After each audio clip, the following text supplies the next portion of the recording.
Granny Lynch was probably the closest thing that I've ever seen to someone living a Christ-like life. She was always working or singing a hymn, or if she wasn't singing, she was whistling or humming, or she spent her life in the church. I always remember that big Bible about this big on the coffee table. Yeah. There's always more trouble if you try to get out of something by lying or not telling the whole truth. I'm always, thinking in different ways that I could kind of, show grace in something that she showed me, type of thing. I always catch myself saying things that she says. Always catch myself, thinking in the back of my mind, what would, my mom do right now? You know what I mean? Which might be kind of a weak thing for a father to say, maybe, I don't know. But it's always good to know that she's on, your side. And like I said, she's just such an amazing person. There's no way ever that anybody could, trump her in my life as far as influences or, that amount of love, you know what I mean?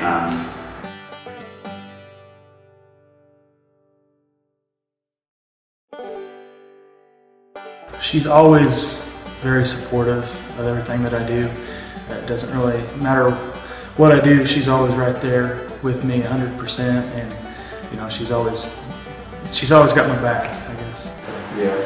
When Mom was going to school of evenings, and Donna, even though she was a year younger than me, but she stepped up and usually fixed supper and done the dishes and done laundry, and she kind of turned into.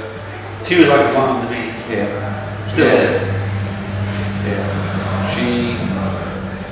She deserves a lot of credit for doing all that while she was younger, and helping try to keep us in line and keep us with what we needed.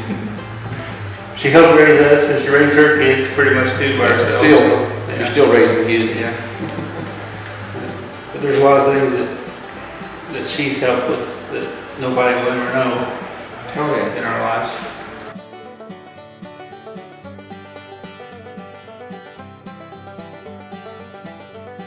She always has her house open to anybody. She's always willing to, cook for you no matter what time it is or whatever. She's up late at night if you're out late, and I mean, just millions and millions of little examples like that. I know that, help shape and form me and Rebecca and Katie, When we used to stay all night with her, she'd get up at 4 o'clock in the morning and holler for you to come down and eat breakfast. And she did that every day. She cooked a full table of breakfast for Grandpa every day. Yeah, and we go every Sunday after church. And she cooked dinner for everybody. Enough to feed everybody that showed up. The whole table would be covered. She said, "I ain't got very much." Remember that?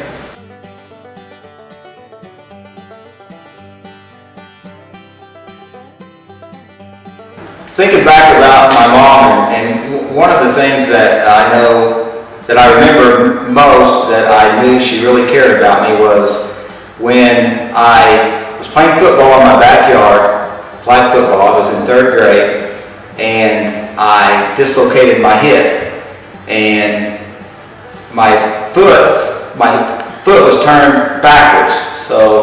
And I remember my mom, and I was in all this pain and everything, and I remember my mom was trying to figure out before the ambulance got there how to get clean underwear on me. So I knew right then how much she cared about me.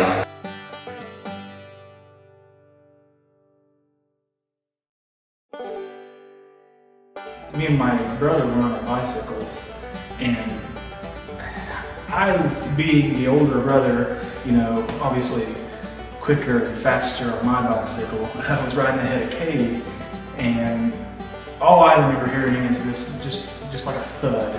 I turn around and Kate has run into a mailbox with his bicycle, and the story goes, my mom and grandma, they were, after a brief moment of laughter, they immediately went and made sure he was all right. But he went one way and the bike went the other way, and so that's kind of me, mom, grandma, Kate's story. And I enjoy every moment I have with her. She's such a fun person, and I'm just really thankful to be able to call her my mom.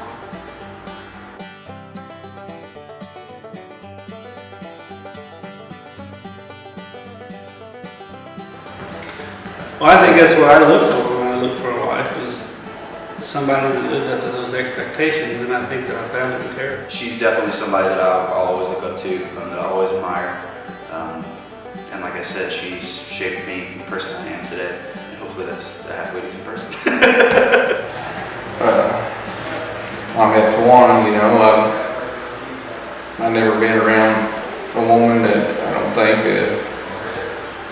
with the strongest faith as she has, and the love of God, and her whole family really influenced me when I first met them with their faith. And my mom back in 2011 had a stroke in April and lost most of her feeling in the left side of her body. And you know, most people that would probably put them down for, you know, they wouldn't work anymore, they wouldn't do anything else, and you know, but her, she had that drive, and not for 1 second did she ever blame God or Christ or anybody.